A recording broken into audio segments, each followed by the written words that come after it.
ఇకపోతే కొడాలి నాని ఆరోగ్య పరిస్థితి రోజు రోజుకి విషమంగా మారుతోంది. వారం రోజుల క్రితం హైదరాబాద్ ఏఐజీ హాస్పిటల్‌లో కొడాలి నాని జాయిన్ అయ్యారు. అయితే ముందు గ్యాస్ట్రిక్ సమస్య అన్నారు. ఆ తర్వాత స్వల్ప గుండెపోటు అన్నారు. ఆ తర్వాత ఆయన గుండెలోని 4 వాల్స్‌లో 3 వాల్స్ బ్లాక్ అయినాయి అన్నారు. సో, ఆ తర్వాత బైపాస్ సర్జరీ చేయాలన్నారు.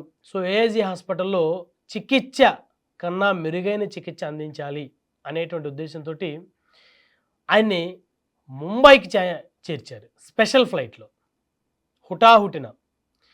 అయితే ముంబైకి స్పెషల్ ఫ్లైట్‌లో కొడాలి నానితో పాటు మరొక 7గురు ఆయనతోటి వెళ్ళినట్టు తెలుస్తోంది. అయితే ఆ స్పెషల్ ఫ్లైట్‌కి సంబంధించినటువంటి వివరాలు గనక చూస్తే 30వ తారీఖు మార్చి కొడాలి వెంకటేశ్వరరావు, కొడాలి అనుపమ, కొడాలి నాగేశ్వరరావు, ఎన్ఎస్ రెడ్డి, శివకుమార్ అరకెపూడి, ప్రియాంక ఫెర్నాండెస్, ఆకాంక్ష చోప్రా, రాజ్యలక్ష్మి కోనేరు మొత్తం 8 మంది స్పెషల్ ఫ్లైట్లో ప్రయాణించినట్టయితే తెలుస్తోంది. ఇది స్పెషల్ ఫ్లైట్కి సంబంధించినటువంటి ప్యాసింజర్స్ లిస్ట్.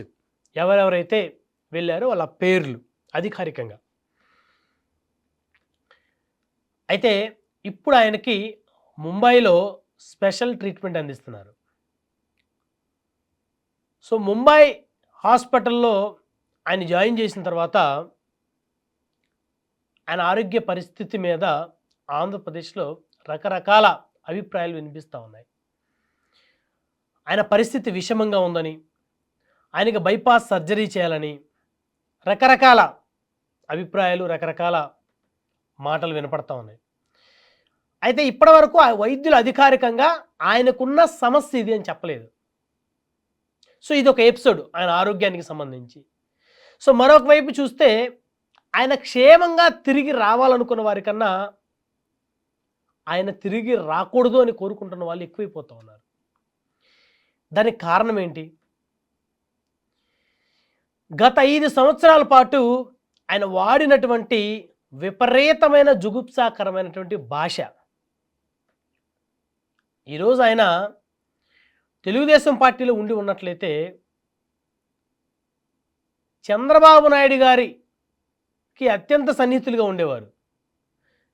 టీడీపీలో చంద్రబాబు గారు, లోకేష్ గారు తర్వాత కొడాలి నాని గారు ఉండేవారు. అలాంటిది వైకాపా ఆవిర్భావం తర్వాత ఆయన వైఎస్ఆర్సీపీలో జాయిన్ అవ్వటం, 2014లో వైసీపీ నుంచి పోటీ చేసి గెలవటం, 19లో పోటీ చేసి గెలవటం, పౌర సరఫరా శాఖ మంత్రిగా 2.5 సంవత్సరం పనిచేయటం మొదటి విడత. సో, రెండో విడత జగన్మోహన్ రెడ్డి గారి మంత్రివర్గంలో అసలు కమ్మ సామాజిక వర్గానికి స్థానం లేకపోవడం.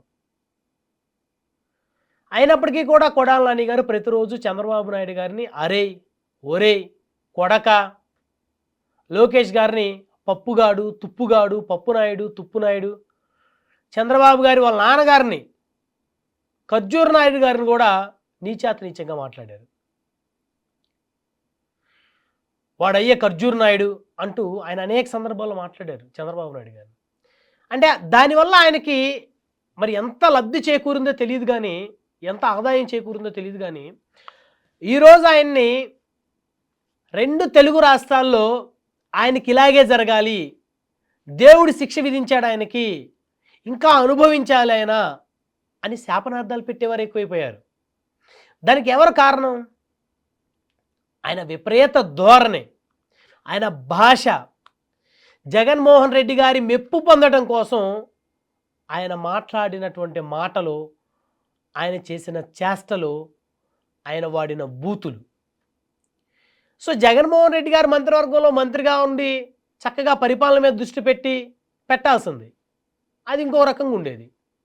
అలా కాకుండా ఆయన హృదయంలో స్థానాన్ని సంపాదించడం కోసం చంద్రబాబు నాయుడు గారిని, లోకేష్ గారిని ప్రతిరోజు ఒక యుద్ధంలాగా,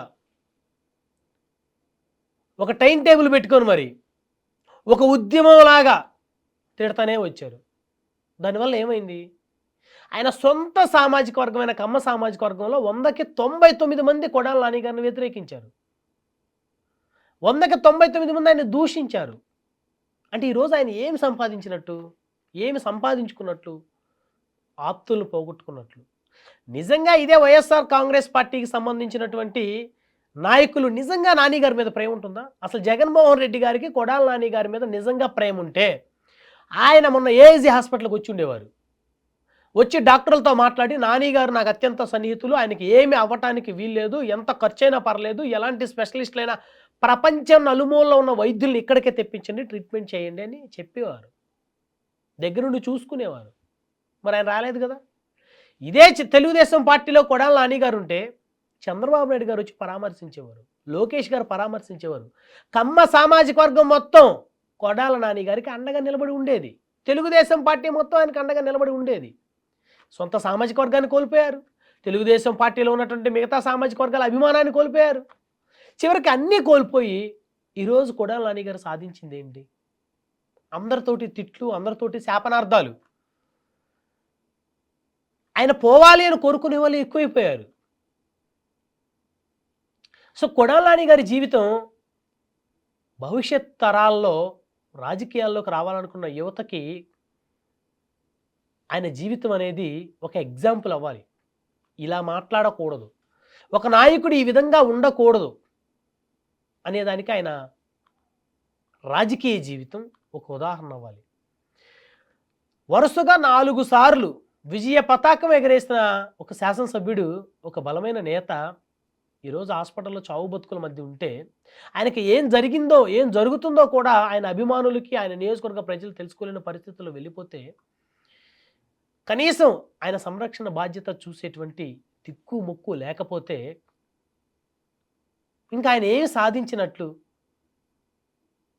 సో కాబట్టి ప్రతి రాజకీయ నాయకుడు భాషను చాలా హుందాతనంగా మాట్లాడాల్సిన అవసరం ఉంటుంది. మాట్లాడే మాటలో, చేసే పనుల్లో హుందాతనం ఖచ్చితంగా కనిపించాలి, ప్రత్యేకించి రాజకీయ నాయకులకు. ఎందుకంటే వారు పబ్లిక్ లైఫ్లో ఉంటారు కాబట్టి. సో ఇక ఏదేమైనా ఫైనల్గా కొడాల నాని గారికి ఆరోగ్యం బాగుండాలి, ఆయన క్షేమంగా తిరిగి రావాలి అని అందరం కోరుకుందాం. ఒకవేళ ఆయన చేసినటువంటి తప్పులు ఏదైనా ఉంటే చట్టపరంగా శిక్షించాలి, చట్టపరంగా ఆయనకి శిక్ష పడాలని కోరుకోవడంలో తప్పులేదు. కానీ నాని గారు ఆరోగ్యం బాగుపడకూడదు అని కోరుకోవటం చాలా తప్పు. అది మానవతా విలువల్ని తుంగలో తొక్కినట్టు. సో ఇప్పటికైనా కొడాల నాని గారు మరి ఇవన్నీ, ఈ పరిస్థితులన్నీ రాష్ట్రంలో ఆయన మీద జరుగుతున్నటువంటి, ఆయన మీద మాట్లాడుకుంటున్నటువంటి ఆ మాటలు, అట్లీస్ట్ సోషల్ మీడియా ఆయన గురించి మాట్లాడుతున్న మాటలు, ఇలాంటి పరిస్థితుల్లో కూడా ఆయనకు పెడుతున్న శాపనాదాల గురించి తెలుసుకొని ఆయన కుటుంబ సభ్యులైనా ఆయనకు వివరించి ఆయన క్షేమంగా ఆరోగ్యంగా బయటకు వచ్చిన తర్వాత గౌరవంగా భాష మాట్లాడి ఆయన గతంలో ఎవరెవరైతే బాధ పెట్టారో వారందరూ కూడా క్షమాపణ చెప్పి ఆయన చేసిన తప్పుల్ని కడిగేసుకుంటే ఆయన జనజీవన స్రవంతిలో కలిసిపోవడానికి ఎక్కువ ఆస్కారం ఉంటుంది.